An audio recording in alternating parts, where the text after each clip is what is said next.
भूल से कोई भूल हुई तो भूल समझकर भूल जाना, भूलना सिर्फ भूल को, कहीं हमें ना भूल जाना। आपने हमारा पहला एपिसोड तो देखा ही होगा जिसमें हमने मेमोरी और ब्रेन फंक्शंस के बारे में आपको बताया था। सेकेंड एपिसोड में जिसमें हम जानेंगे कैसे हमारे ब्रेन पावर को बढ़ाया जा सकता है। इस वीडियो को प्लीज एंड तक देखना ताकि आप इस वीडियो के बेनिफिट्स ले सकें।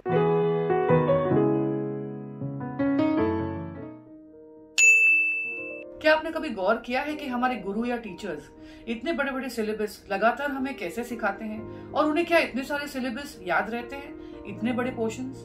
जी हाँ, उन्हें डेफिनेटली याद रहते हैं, उन्हें कभी भी रिवीजन की जरूरत नहीं पड़ती। इसका रीजन ये है कि हमारा ब्रेन इस तरीके से डेवलप्ड है कि अगर हम किसी को सिखाते हैं तो हमारे 70% पोर्शन हमारे सबकॉन्शियस माइंड में परमानेंटली जाके स्टोर हो जाता है। इसीलिए कहते हैं ईच वन टीच वन। आइए जानते हैं लर्निंग पिरामिड के बारे में। जैसे मैंने आपको पहले पॉइंट में बताया कि हमारे टीचर्स जो हमें सिखाते हैं वो 70% to 90% ब्रेन में स्टोर हो जाता है हमेशा के लिए। आउट ऑफ दैट 70% हम जो भी एक्टिविटीज करते हैं वो स्टोर हो जाता है। अगर हम कोई ग्रुप डिस्कशन करते हैं तो 50% स्टोर हो जाता है। अगर हम कोई डिमॉन्स्ट्रेशन करते हैं तो वो 30% स्टोर हो जाता है। ऑडियो और विजुअल यानी कि अगर हम कोई चीज सुन रहे हैं और देख रहे हैं तो वो 20%। अगर हमने उस चीज को पढ़ लिया तो वो 10%। और लेक्चर या सिर्फ थोड़ा सा बोलने पे हमारे ब्रेन में सिर्फ वो 5% एज अ मेमोरी स्टोर होता है। वन फोकस वन प्लेस, इसका मतलब ये है कि मल्टीटास्किंग। हम समझते हैं कि हम अगर बहुत सी सारी चीजें एक साथ एक समय पे कर ले तो हम बहुत जीनियस है और हमारे से ज्यादा IQ किसी का नहीं है, लेकिन ऐसा नहीं होता है। अगर हम मल्टीटास्किंग करेंगे तो ब्रेन का कंसंट्रेशन डिवाइड हो जाएगा और हमारे ब्रेन का जो एक नेचुरल पावर है एक ही चीज की तरफ कंसंट्रेट करके क्वालिटी चीज या एक्टिविटी करना वो हैम्पर हो जाएगा।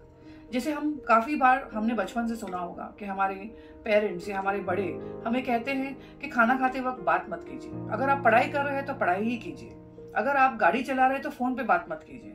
क्योंकि जब हम एक वक्त पे दो चीज साथ में करते हैं तो हमें लगता है हमारी कैपेसिटी बहुत अच्छी और हम कर पाते हैं, लेकिन उतना क्वालिटी आउटपुट या उतना बेस्ट कंसंट्रेशन हमारा कम हो जाता है और ऐसा करने से हमारी ब्रेन की एक्टिविटी भी कम हो जाती है और ब्रेन डिस्ट्रॉय होना शुरू हो जाता है।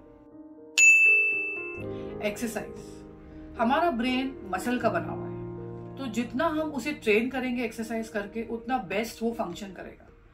तो एक्सरसाइज करते आपको ये जानना है कि एक्सरसाइज करने से क्या होता है। जब हम एक्सरसाइज करते हैं तो हमारा ब्रेन जरूरत से ज्यादा वर्क करने लगता है, ब्लड का सर्कुलेशन बढ़ता है, ब्रेन को जो ऑक्सीजन की मात्रा चाहिए होती है फंक्शन के लिए, आउटपुट के लिए, हमारे बॉडी को एक्सरसाइज करते वक्त कमांड्स देने के लिए वो बढ़ जाती है। अगर हम एक्सरसाइज नहीं करेंगे तो हमारा ब्रेन सुकड़ के यानी एट्रोपी जिसे कहते हैं साइंटिफिक लैंग्वेज में वो बनता चला जाएगा। तो इसीलिए एक्सरसाइज करना बहुत जरूरी है और हमें कम से कम एटलीस्ट हाफ एन आवर कोई ना कोई फिजिकल एक्टिविटी या एक्सरसाइज करना चाहिए। हमें हमारे बच्चों को भी रेगुलर एक्सरसाइज या कहीं खेलने या ऐसे कोई फिजिकल एक्टिविटी आउटडोर गेम्स में जरूर डालना चाहिए जिससे उनकी मेमोरी शार्प हो और ब्रेन का सर्कुलेशन बढ़े और ऑक्सीजन पावर बढ़े।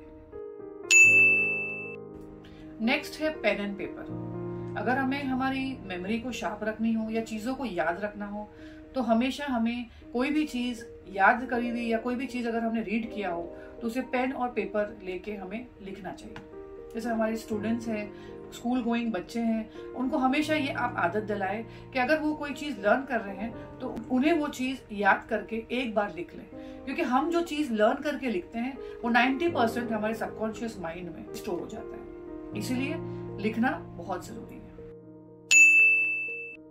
क्या आपको सोते समय सपने आते हैं? अगर आते हैं तो बहुत अच्छा है आपके ब्रेन के लिए। The brain does not sleep, when U turn off the brain turns on. यानी कि जब आप नींद में होते हैं 2 to 3 आवर्स के बाद आप जब डीप स्लीप में चले जाते हैं तो आपकी आईज रैपिड आई मूवमेंट में होती है। उस समय हम ड्रीम्स देखते हैं और हमारा मेमोरी पावर और हमारा ब्रेन का पावर रिपेयर होना स्टार्ट हो जाता है। इसीलिए 5 to 8 आवर्स की स्लीप बहुत जरूरी है। नासा के रिसर्च में साइंटिस्ट को काफी ज्यादा थकान के बाद जब फ्यू आवर्स के लिए सुलाया गया तो पता चला कि 34% उनका ब्रेन बेटर फंक्शन करने लगा। यानी कि एक छोटा सी नैप हमारे ब्रेन के रिपेयर के लिए बहुत जरूरी है। हाइड्रेशन, अगर हमें हमारी मेमोरी या फंक्शनिंग ऑफ ब्रेन को अच्छा करना है तो हमें पानी रेगुलरली पीना होगा, क्योंकि 73% हमारा ब्रेन पानी से बना हुआ है। आपने देखा होगा कि जो लोग बहुत ज्यादा गर्मी में या रेगिस्तान में बगैर पानी के अगर वो जाते हैं तो उन्हें चक्कर क्यों आती है? डिहाइड्रेशन की वजह से। ये डिहाइड्रेशन क्या है और ये चक्कर क्यों आती है? क्योंकि हमारे ब्रेन को उतना अमाउंट ऑफ वाटर नहीं मिलता है फंक्शन करने के लिए और हम जाते हैं हाइपोग्लाइसीमिया में और डिहाइड्रेशन में। इसीलिए 15 to 20 मिनट्स या एटलीस्ट 1 आवर के गैप में हमें सिप्स ऑफ वाटर पी के हमारे ब्रेन को हाइड्रेट करना चाहिए। म्यूजिक एंड ब्रेन, इन दोनों का बहुत गहरा रिश्ता है। मेरा कहने का मतलब ये है कि जब हम कोई म्यूजिक सुनते हैं या म्यूजिक एंजॉय करते हैं, ये एक ही ऐसी एक्टिविटी है जिसमें हमारे ब्रेन के सारे कंपार्टमेंट्स पूरी तरह से एक्ट करते हैं और इससे हमारा मेमोरी और फंक्शन बढ़ता है। म्यूजिक यानी सिर्फ म्यूजिक सुनना नहीं, आपको उस म्यूजिक को एंजॉय करना, गाना हो तो उसे गुनगुनाना और उस मोड में और उस रिपेयर के ब्रेन के रिपेयर के मोड में चले जाने से हमारी मेमोरी काफी हद तक स्ट्रांग होती है।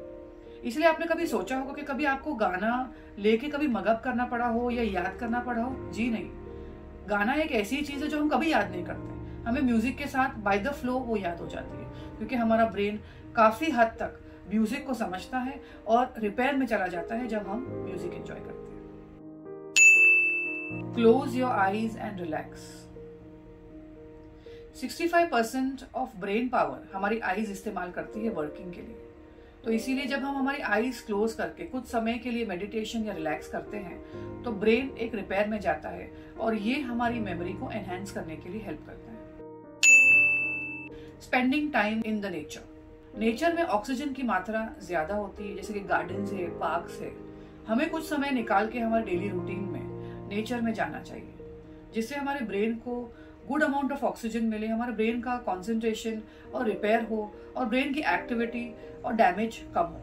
जब हम नेचर में जाते हैं तो ऑक्सीजन यूज करके हमारा ब्रेन बहुत अच्छे से फंक्शन करता है। थॉट्स, हमें पूरे दिन के समय 70,000 थॉट्स आते हैं। 98% थॉट्स पुराने होते हैं और कुछ 2% हमारे नए होते हैं। अगर हमारे ब्रेन को सही से हमें फंक्शन करना है तो हमारे जो भी थॉट्स नेगेटिव हो या अनवांटेड हो उन्हें हमें हटाना होगा, भूलना होगा और पॉजिटिव और अच्छे थॉट्स को याद करके सक्सेस की ओर दौड़ना होगा। हम हमारे ब्रेन का हाफ भी हिस्सा यूज नहीं करते हैं, यानी हमारी ब्रेन की जो कैपेसिटी है फंक्शनिंग की, उसका हाफ हिस्सा भी हम यूज नहीं करते हैं। आप जानते हैं कि हमारे ब्रेन का स्टोरेज कितना है? 25 लाख GB जितना हमारे ब्रेन का स्टोरेज है। जी हाँ, यानी कि लाइब्रेरीज टू लाइब्रेरीज, किताबों की किताबें हमारे ब्रेन में स्टोर हो सकती है। हमारे ब्रेन की स्टोरेज कैपेसिटी बढ़ाने के लिए आपको मेरा ये टिप डेली वेरी इजी जो हम रोज हमारी जिंदगी में इंक्लूड कर सकते हैं, आपको कैसा लगा प्लीज मुझे कमेंट करके बताइए।